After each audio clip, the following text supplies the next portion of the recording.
आईनी तरमीमी bill 2024 act of parliament बन गया। सदर मुमलिकत ने 26वीं आईनी तरमीम पर दस्तखत कर दिए। आईनी तरमीम का गजट नोटिफिकेशन जारी। आईनी तरमीम फौरी तौर पर नाफिजुल अमल हो गई। काबीना और दोनों ऐवानों से मंजूरी के बाद वजीर आजम शहबाज शरीफ ने दस्तावेज को दस्तखत के लिए सदर को भिजवाया था। आईनी तरमीम के मुताबिक नए चीफ जस्टिस का तकर्रुर पार्लिमानी कमेटी के जरिए होगा। चीफ जस्टिस पाकिस्तान की तैनाती के लिए पार्लिमानी कमेटी की तश्कील का अमल शुरू। स्पीकर कौमी असम्बली ने पार्लिमानी लीडर्स से कमेटी अरकान के नाम मांग लिए। कमेटी के लिए 8 अरकान कौमी असम्बली और 4 सेनेट से लिए जाएंगे। पार्लिमानी कमेटी की तश्कील होते ही वजारत कानून से 3 सीनियर जजेस का पैनल तलब किया जाएगा। कमेटी जजेस के पैनल में से चीफ जस्टिस पाकिस्तान का इंतखाब अमल में लाएगी।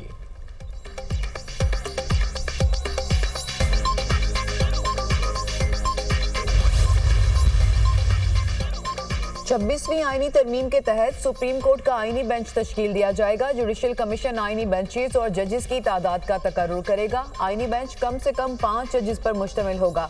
तमाम सूबों से मुसावी जजेस तैनात किए जाएंगे। आर्टिकल 184 के तहत अज खुद नोटिस का इख्तियार आईनी बेंचेस के पास होगा। आर्टिकल 185 के तहत आइन की तशरीह से मुतालिक केसेस आईनी बेंचेस के दायरे इख्तियार में आएंगे। आईनी बेंचेस के जजेस का तकर्रुर 3 सीनियर तरीन जजेस की कमेटी करेगी। चीफ जस्टिस का तकर्रुर खुसूसी पार्लिमानी कमेटी की सिफारिश पर किया जाएगा। पार्लिमानी कमेटी सुप्रीम कोर्ट के 3 सीनियर तरीन जजेस में से चीफ जस्टिस का तकर्रुर करेगी। किसी जज के इनकार की सूरत में अगले सीनियर तरीन जज का नाम ज़ेरे गौर लाया जाएगा। पार्लिमानी कमेटी चीफ जस्टिस की तैनाती 2/3 अक्सरियत से करेगी। कमेटी की सिफारिश पर चीफ जस्टिस का नाम वज़ीर आज़म सदर मुमलिकत को भिजवाएंगे। चीफ जस्टिस के तकर्रुर के लिए 12 रुकनी खुसूसी पार्लिमानी कमेटी बनाई जाएगी। 8 अरकान कौमी असम्बली और 4 अरकान सेनेट से होंगे। कमेटी में तमाम पार्लिमानी पार्टियों की मुतनासिब नुमाइंदगी होगी। चीफ जस्टिस ऑफ पाकिस्तान की मुद्दत 3 साल होगी। उम्र की बालाई हद 65 साल मुकर्रर।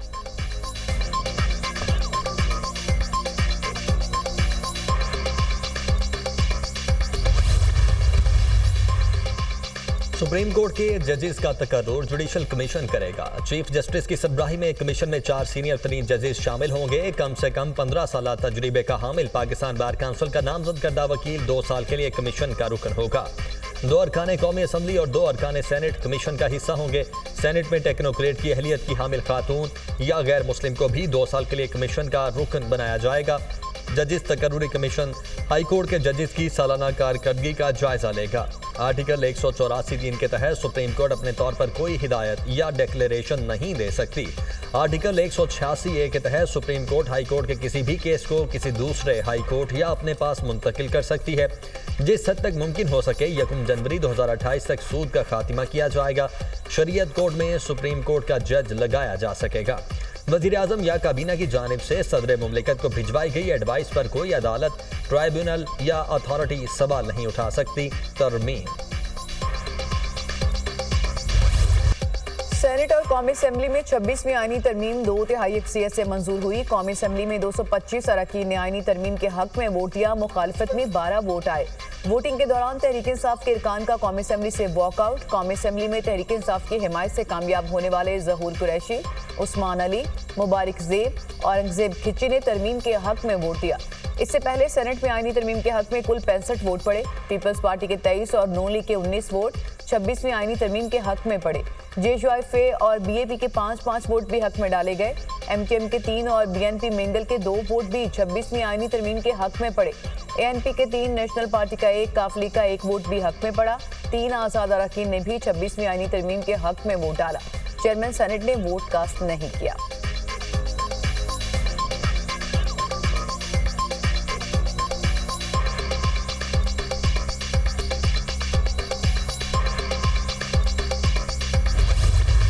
अल्हम्दुलिल्लाह जो आज अमेंडमेंट आइन में हुई है,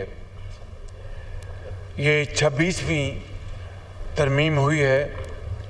ये खाली एक तरमीम नहीं बल्कि ये कौमी यकजहती और इत्तफाक़ राय की एक शानदार मिसाल एक मरतबा फिर कायम हुई। जो खतरनाक बादल मुल्क पर बरसने को तैयार थे वो छट गए। महल्लाती साजिशों के जरिए हुकूमतों को घर बेचा जाता था। वज़ीर आज़म की छुट्टी करवा दी जाती थी। तय हो गया कि पार्लियामेंट सुप्रीम है। ऐसी आईनी तरामीम की गई हैं जिनसे पाकिस्तान का मुस्तकबिल मजबूत और महफूज होगा। वजीर आजम शहबाज शरीफ ने नवाज शरीफ और बेनजीर भुट्टो को खिराज तहसीन पेश किया।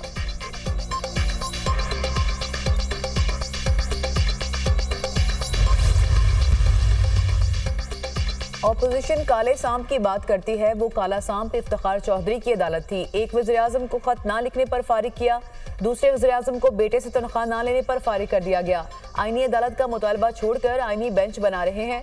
हमने 58(2)B का इख्तियार सदर से वापस लिया तो अदालत ने वो इख्तियार अपने पास रख लिया। कौमी असम्बली से ये इख्तियार ले लिया कि वो कायदे ऐवान पर अदम एतमाद कर सकें। चेयरमैन पीपल्स पार्टी बिलावल भुट्टो का ऐवान में खिताब, बोले जब सेनेट बनाया गया तो किसी ने ये नहीं कहा कि पार्लियामान के ऊपर पार्लियामान बना रहे हो। आईनी बेंच में चारों सूबों की नुमाइंदगी होगी। तरमीमी बिल की कामयाबी में मौलाना फजल रहमान का किरदार इंतहाई अहम रहा।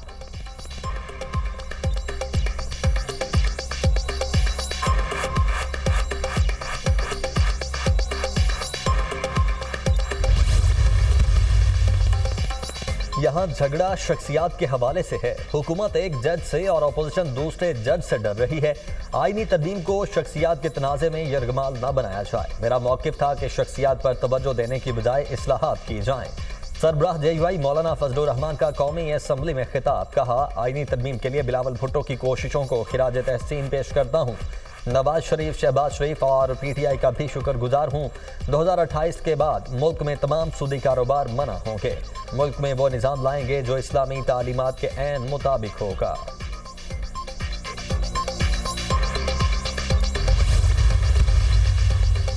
आईनी तरमीम पूरे अदालती निज़ाम पर हमला है। ये पाकिस्तानी आइन और अदलिया के लिए सयाह दिन है।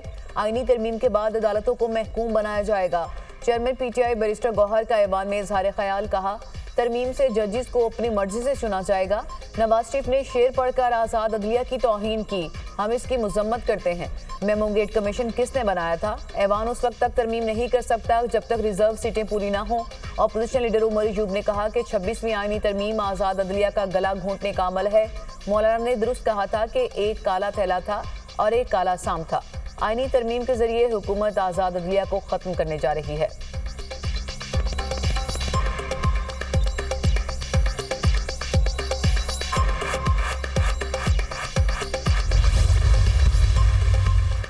जस्टिस काजी फायज ईसा ने अदलिया की इज्जत बहाल की। वो इज्जत से घर जा रहे हैं। वोट को इज्जत जज नहीं पार्लियामेंट देती है। पावर 17 लोगों से लेकर पार्लियामेंट को देना वोट को इज्जत देना है। हमारी अदलिया एक सियासी पार्टी बन चुकी है। जब फौज में आर्मी चीफ के लिए 5 बंदों का पैनल आता है तो अदलिया में क्यों नहीं आ सकता? ऑपोजिशन को वो दौर याद नहीं जब कासिम सूरी ने 30 मिनट में 54 बिल मंजूर किए थे। वजीर दिफा ख्वाजा आसिफ का कौमी असम्बली में खिताब।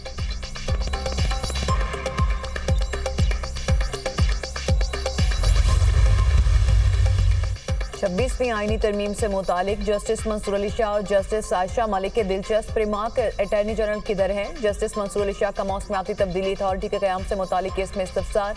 अटॉर्नी जनरल गुज़िश्ता रात मसरूफ रहे इसलिए नहीं आए। एडिशनल अटॉर्नी जनरल का जवाब, अब तो सारी मसरूफियत खत्म हो चुकी होगी। क्या ये केस अब आईनी बेंच में जाएगा या हम भी सुन सकते हैं? जस्टिस मंसूर अली शाह का मुस्कुराते हुए एडिशनल अटॉर्नी जनरल से सवाल, कहा अब लगता है ये सवाल सुप्रीम कोर्ट में हर रोज उठेगा कि केस आम बेंच सुनेगा या आईनी बेंच सुनेगा। फ़ारूक नसीम ने कहा कि सियासी केसेस अब आईनी केसेस बन चुके।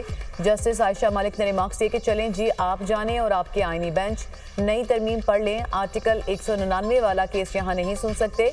जस्टिस मंसूर अली शाह ने कहा कि 3 हफ्तों तक केस की समाअत मुलतवी कर रहे हैं, तब तक सूरत हाल वाज़ी हो जाएगी। वैसे भी हमें खुद समझने में ज़रा वक्त लगेगा।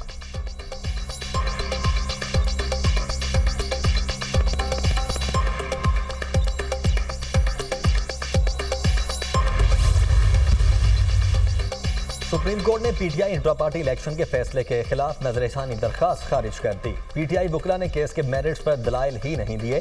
गुज़श्ता फैसले में कोई गैर कानूनी नुक्ते की निशानदही नहीं की गई। चीफ जस्टिस ने हुक्मनामा लिखवा दिया।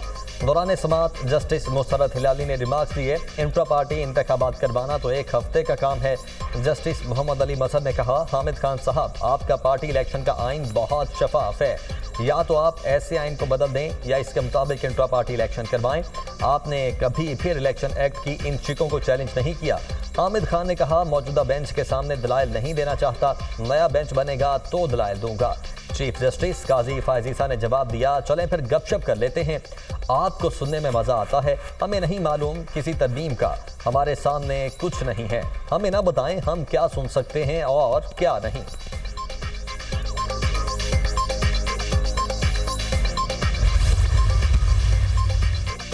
आईनी तरमीम आइन के बुनियादी ढांचे के खिलाफ है, वुकला के मुल्क गिर तहरीक चलाएंगे, किसी सूरत आइन अदलिया पर हमला बर्दाश्त नहीं करेंगे, हमारा फर्ज है कि आइन के तहत अदलिया का तहफ़्फ़ुज़ करें।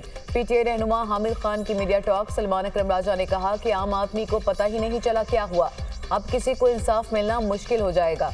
अदलिया ने 30-40 साल से जो आज़ादी हासिल की उसका गला घोंट दिया क्या।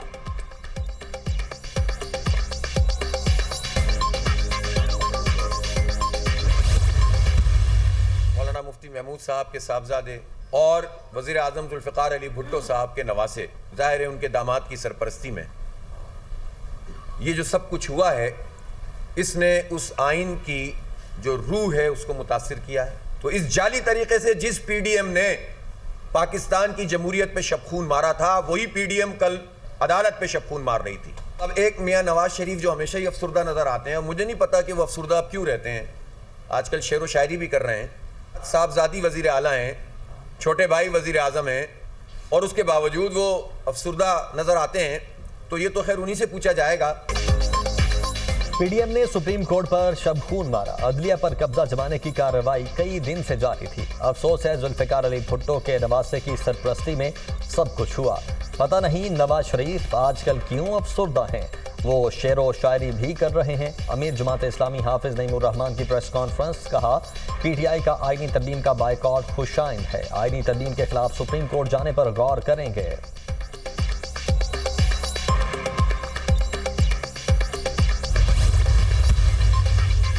वज़ीर दाखिला मोहसिन नकवी की 26वीं आईनी तरमीम बिल की मंजूरी पर कौम को मुबारकबाद। कहा, इदारों के माबैन इख्तियारात के तवाज़ुन के लिए तरमीम कलीदी अहमियत रखती है, यह आईनी तरमीम जमहूरियत की फतह है। आईनी तरमीमी बिल की मंजूरी पार्लियामेंट का हक है। वज़ीर पंजाब मरियम नवाज की 26वीं आईनी तरमीम पास होने पर कौम को मुबारकबाद। कहा, 26वीं आईनी तरमीम पार्लियामेंट की बालादस्ती के लिए नागुज़ीर थी। 26वीं आईनी तरमीम की मंजूरी से पार्लियामेंट को मुकम्मल आईनी इख्तियार और वकार वापस मिला। तरमीम से बर वक्त इंसाफ होगा और होता हुआ नजर भी आएगा। अदलिया को खुद मुख्तार और मजीद मुस्तहकम किया गया, इंसाफ तक अवामी रसाई को यकीनी बनाया गया।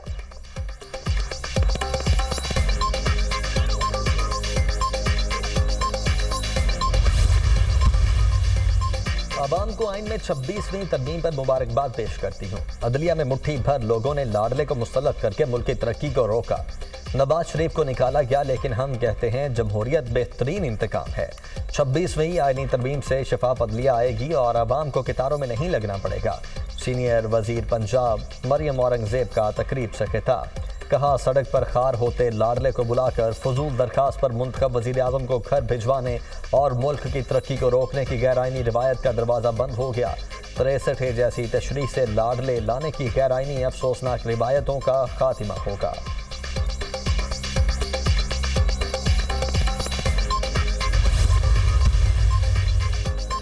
पीटीआई इक़्तिदार में आकर मुतनाज़िर गैर आइनी तरमीम का खात्मा करेगी।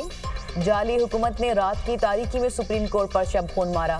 तरमीम का तरीकाकार खुद चीख कर बता रहा है कि आइन की पेट में छुरा घोंप दिया गया। जल्दबाजी में तरमीम का मकसद सुप्रीम कोर्ट के फैसले के इतलाक से बचना है। मुतनाज़िर तरमीम के बाद पीटीआई की जदोजहद मजीद तेज होगी। गैर आइनी तरमीम के हक में वोट डाले वालों को तारीख कभी माफ नहीं करेगी। मशीर इतलात खैबर पख्तूनख्वा बैरिस्टर सैफ का रद्द-ए-अमल।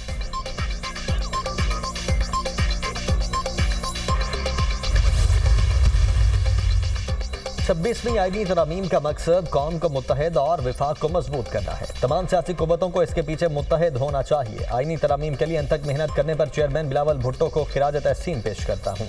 अब भी वक्त है कि पीटीआई तकसीम की सियासत को एक तरफ रख कर कौम की फलाह के लिए आईनी तरमीम की हिमायत का ऐलान करे। वज़ीर इत्तलात सिंध शर्जील इनाम मेमन का बयान।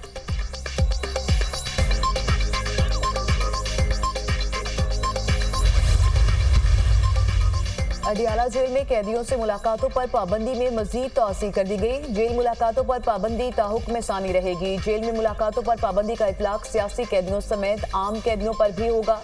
अडियाला जेल में मुलाकातों पर पाबंदी का फैसला सिक्योरिटी खदशात के बाइस किया गया।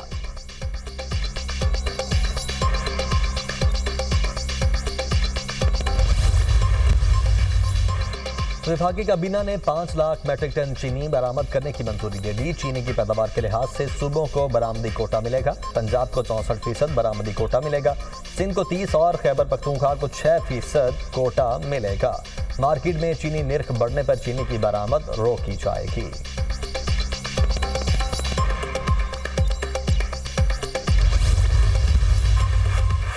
क्लाइमेट फाइनेंसिंग के लिए IMF से दोबारा दरख्वास्त करने का फैसला। सालाना मीटिंग्स के दौरान वजीर खजाना $2 अरब की दरख्वास्त करेंगे।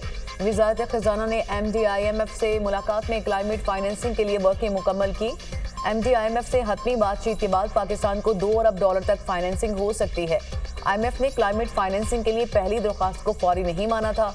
26 अक्टूबर तक वजीर खजाना, सेक्रेटरी खजाना और स्टेट बैंक हुकाम के साथ सालाना इजलासों में शरीक होंगे।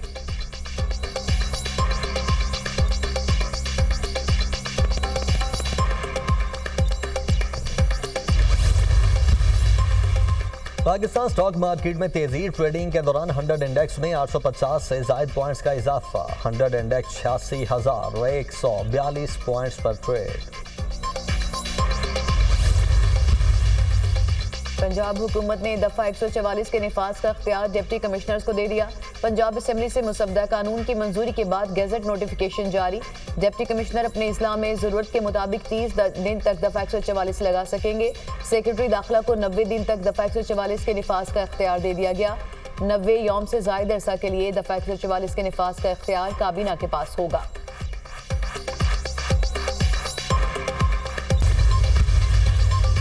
गाजा में अल-क़िसाम ब्रिगेड के ताबड़तोड़ हमले। इसराइली टैंक को धमाके से उड़ा दिया। कर्नल रैंक के डिविजनल कमांडर समेत मुतादिद फौजी हलाक। शुमाली गजा में फलस्तीनियों का कत्लेआम जारी। सेहूनी फौज की बमबारी से 87 फलस्तीनी शहीद, दर्जनों मलबे तले दब गए। शहदा की मजमूई तादाद 42,603 हो गई। लेबनान के दारुल हुकूमत बैरूत के एयरपोर्ट के करीब इसराइली तैयारों की बमबारी, मुतादिद इमारतें मलयामेट। सेहूनी फौज का हिजबुल्लाह के कारोबारी मराकज़ को भी निशाना बनाने का ऐलान। मुजाहमती तंजीम के इसराइल पर जवाबी हमले, मुतादिद रॉकेट दाग दिए।